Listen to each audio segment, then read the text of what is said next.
Hi, my name's Nigel Watson, and for those of you that don't know, I'm a Brit who's living in Finland. And what I want to do today is to talk about the Finnish general election result of 2023 that's just been announced, what it means, why it's happened, what could happen next, and why.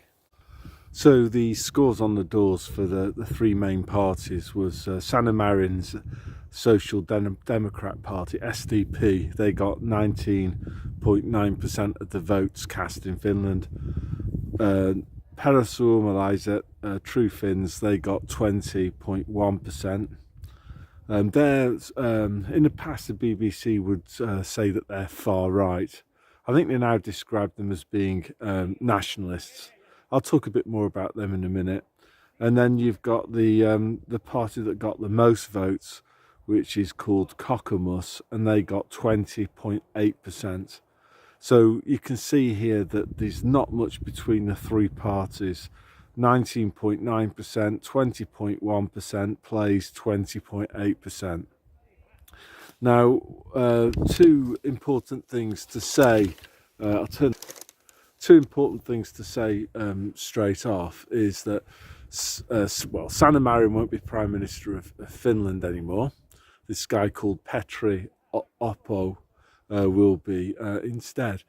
Now, some people have been, I noticed on Twitter, there was some people saying, oh, great, there's another World Economic Forum puppet gone. And yes, Sanna Marin was a former young global leader. But the bad news is this Petri Oppo is also a World Economic Forum appointee. So I'll put his page, World Economic Forum page, up now, just as proof of that. The other interesting thing is that there'll be a coalition government. It's too tight for any one party to govern on their own. That's not unusual in Finland, so there's going to be a coalition. Now, is that coalition going to be Kokoomus and SDP, or is it going to be Kokoomus and Perussuomalaiset? I think if I was a betting man, I would probably go with Kokoomus forming a coalition with the SDP, because they're both more established globalist parties. The issue there that's going to be quite funny to watch is Finns, who maybe were historic SDP voters. And the SDP, I suppose, is a bit like Britain's Labour Party. They're quite left-wing, pro-government control, pro-migration, standard left-wing, archetypal left-wing. Whereas Kokoomus, they tend to appeal to conservatives. They're more like the British Conservative Party. So if they go into coalition with each other, that would be like the Labour Party in Britain going into coalition with the Conservatives, or vice versa. So that will be quite interesting to see how Finns react to that. Will they sort of obviously believes in socialism and stuff. So how's she going to react when she learns that the SDP has agreed to go into coalition with the arch enemy, Kokoomus? And the same will be played out with people who have always voted Kokoomus and whose arch enemy has always been the SDP. Like, how are they going to react to that? So I think that one big takeaway, I think, is the next election is going to be really, really important, because by that stage there'll be far more people who were habitual SDP voters or habitual Kokoomus voters who will have actually realised that they've been played, and it doesn't really matter who they vote for, they're going to get the uni party. And that might cause big change in Finnish politics. It might be that more people gravitate to Perussuomalaiset, or they go to one of the smaller parties. That's also something quite interesting to comment on, is that there's a plethora of new parties that have been set up. And okay, they haven't got any seats in the Finnish parliament yet, but 35,000 people voted for them, which in a small country like Finland is a fairly decent start, given that they were beginning from zero. So another thing that's very interesting to report on is the proportional representation system in Finland. That's how the parliament is selected, but there are 12 constituencies in Finland. Again, it's a small country in terms of population, and it's really interesting to see how those constituencies voted. So back in 2009, perussuomalaiset won 1 out of 12 of those constituencies, and perussuomalaiset, they're most opposed to globalism. They're anti the European Union, and I think a lot of the grassroots membership of perussuomalaiset are decent people. They're anti New World Order. They're anti Great Reset. They're not keen on freezing and starving to help Zelensky. They're not into eco-fascism or anything like that. Now, basically, in 2023, just the election yesterday, they won 6 out of 12 of those constituencies. Kokoomus, on the other hand, they won 3 out of 12. So in terms of the constituencies, perussuomalaiset are more popular than Kokoomus in more of the country. You know, for Kokoomus to get a greater poll percentage and only win 3 out of 12 constituencies, that means that it was basically the Helsinki region that basically won it. You know, there's a lot of woke idiots in Helsinki, as I've been saying for a long time, and it's them that's let the side down. It's them that opened the door to Petri Orpo's Kokoomus. The rest of the country is wised up. SDP also won only 3 out of 12 constituencies, so half as many as perussuomalaiset. The Centre Party at the last election in 2019, they won 4 out of the 12 constituencies. This time they won none. So quite interesting to see how the voting patterns in the country were quite different, and I guess this is happening in some other countries too, that in the metropolitan regions you tend to find more wokesters who are like turkeys voting for Christmas, and then in the rest of the country, more of the rural regions, people are wising up. There's a higher proportion of people who are awake. Show a slide that I've taken this from Yle, which is the Finnish equivalent of BBC, that just shows you the voting patterns broken down by geographical region within Finland, and as I say, really, really interesting. So feel free to pause the video and really study the map.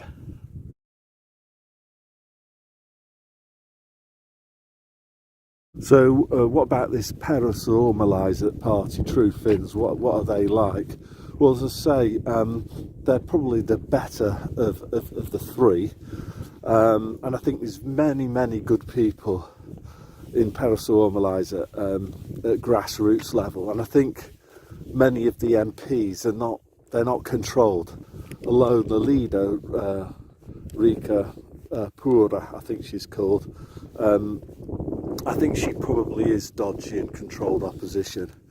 I remember when they were trying to bring the Nazi passports in, perussuomalaiset had a representative on Finland's constitutional committee, and they abstained from voting against the Nazi passports, which basically tells you everything about the leadership in perussuomalaiset.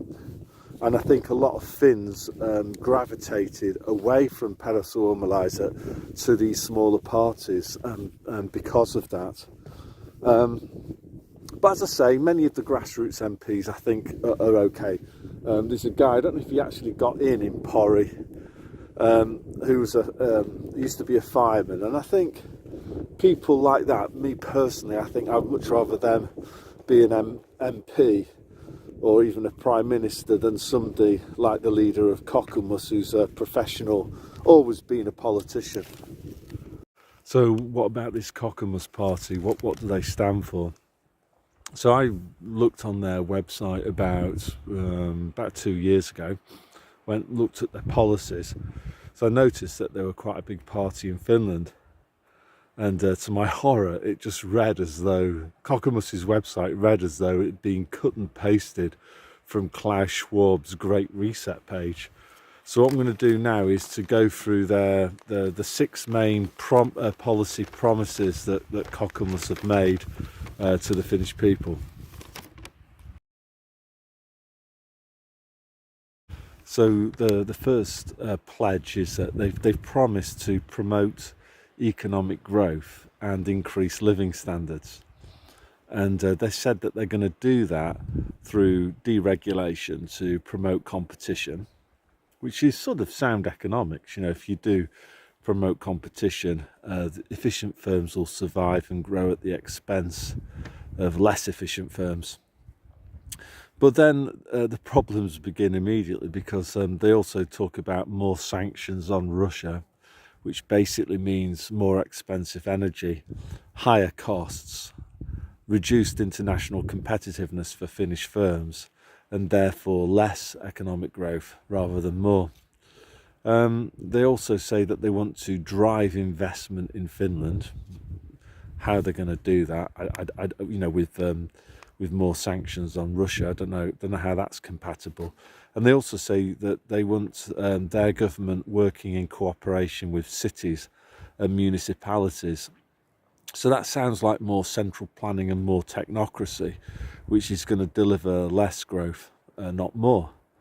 They also say that they're in favour of sustainable food production. So that sounds like more Dutch style green technocracy, more regulations on farmers. They also want a circular economy in forestry, which again is more regulation on private firms.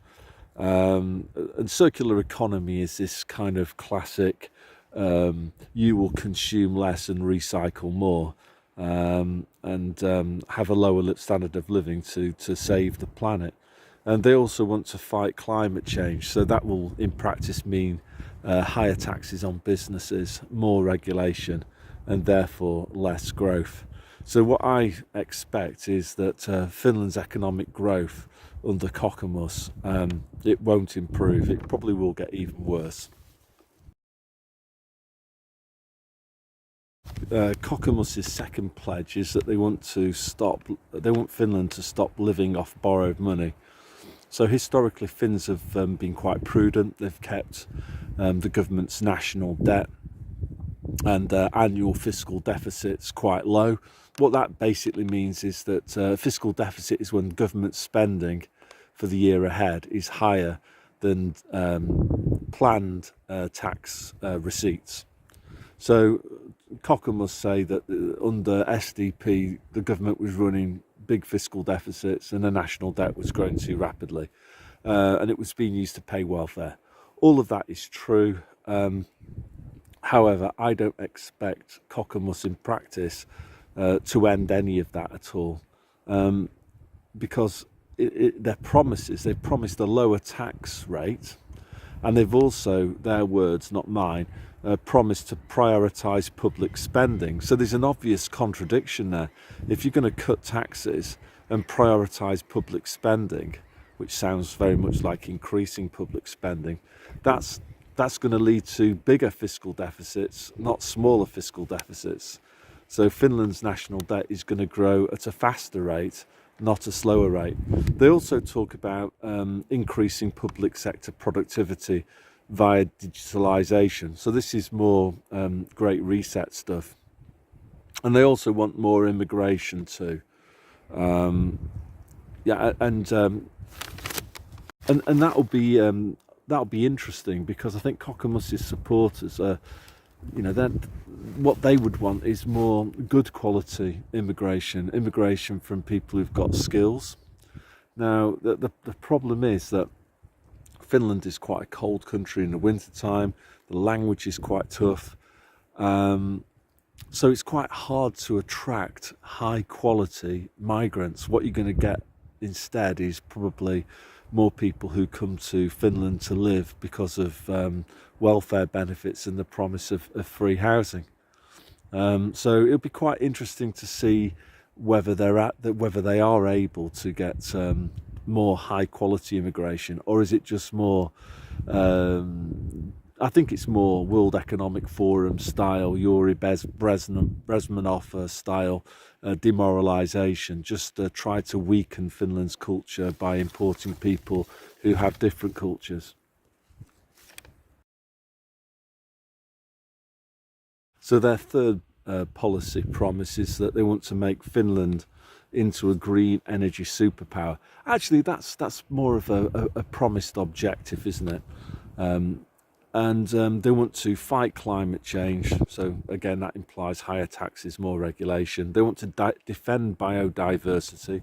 So that's definitely going to be more regulation. So their promise at the very beginning to promote growth via deregulation makes no sense whatsoever when you actually dig a little bit deeper into what they actually plan to do. They also plan to invest in green energy. So, for me, that implies more public spending, not less. And it implies to me a technocratic approach rather than one based on the free market. Promise is to ensure the safety of Finland. So Kokoomus is very pro-NATO. But that's pretty much a done deal now because of, I think that was Marin's main job, was to get Finland into NATO. Because I think historically a lot of SDP supporters would have been sceptical about NATO. So for NATO membership to happen under the SDP, I think was quite important. And they don't want to, they say here, they don't want to travel down the same route as Sweden, which hey, Petri, that sounds a bit racist, mate. What do you actually mean? In practice, whether that happens or not. And I think what I've certainly noticed is that people that come, the migrants that come to Finland, what they'll do is they'll stay, get their EU passport, and then they'll head off south somewhere to some other EU country where there's more people who they have a common culture with.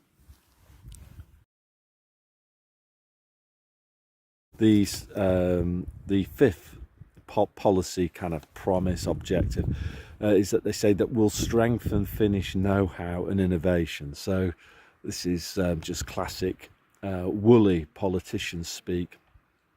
So the only things that I could really discern from that is more government spending, this time again on education, and they also want to bring in more foreign students. So let's see how that.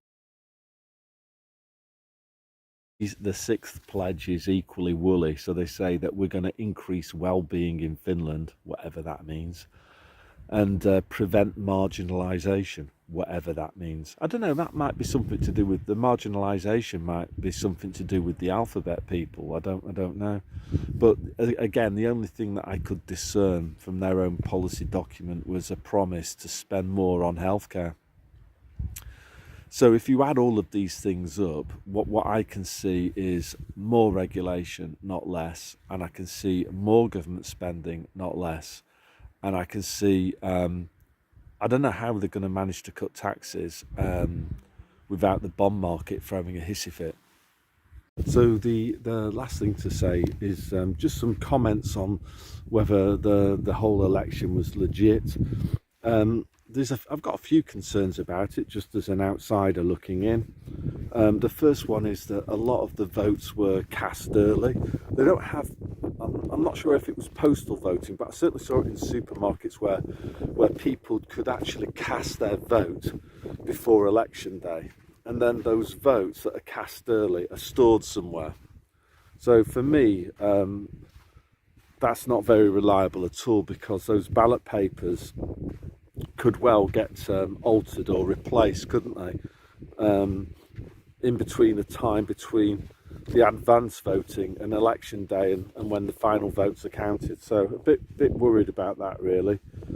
The other thing that I found really interesting was that all the main newspapers and Yle, the state TV provider, and they've got a big website, they all have these like calculators that where they ask you questions about what you as an individual believes in. Like, You know, are you in favour of Finland joining NATO? Are you in favour of lower taxes? All sorts of questions like that. And then you select your response, you know, agree strongly with the statement all the way through to disagree strongly. And at the end, they tell you who you should vote for. Now, it's quite interesting is that my wife's sort of fairly similar to me in that she's not a fan of authoritarian government. So she did a few of these, I don't know, questionnaires, tell me which party I should vote for exercises. And it was quite interesting in that some of them said that she should be voting for Kokoomus, which was the exact opposite of what she really believes in, or what she says to me that she believes in.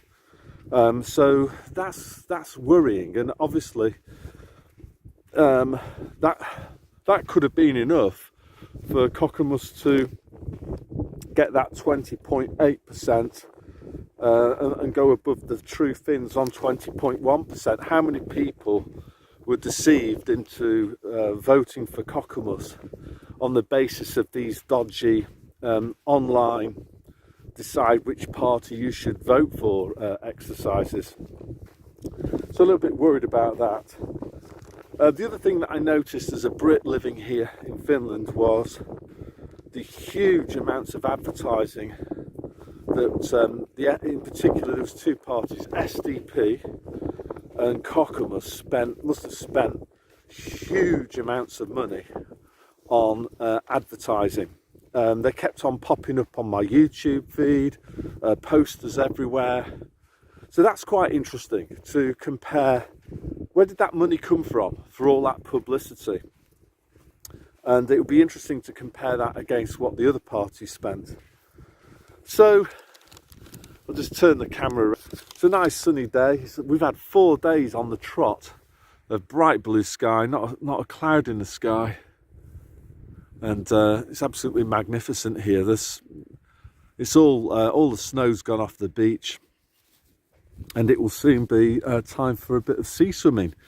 So that's all that I want to say today. Quite interesting what's happening, and I think the next general election in Finland in 4 years' time will be the big one, because by that stage I think even more Finns will have woken up. They're waking up rapidly as it is now, and I think the next people to wake up will be the Kokoomus and SDP voters, who will realise when Kokoomus and SDP, the arch rivals, go into coalition, that actually they're not too different at all, and they're all pursuing the same anti-human Great Reset agenda that isn't benefiting them. So the same things will happen here, you know, as they push harder and harder and harder to take people's private property off them, stop them from owning cars, restrict access to things that are environmentally bad, like foreign holidays. People, from their own self-interest, they will start to wake up. You know, as I said millions of times before, 3 years ago, it was really, really easy to ask people to wear a slave muzzle, because to go along with the live action role play nonsense. It will be a different matter entirely, though, when it comes down to the next phases of the Great Reset, which basically means Joe Public having to swallow massive reductions in their standard of living. So yeah, that's all I want to say today, so God bless.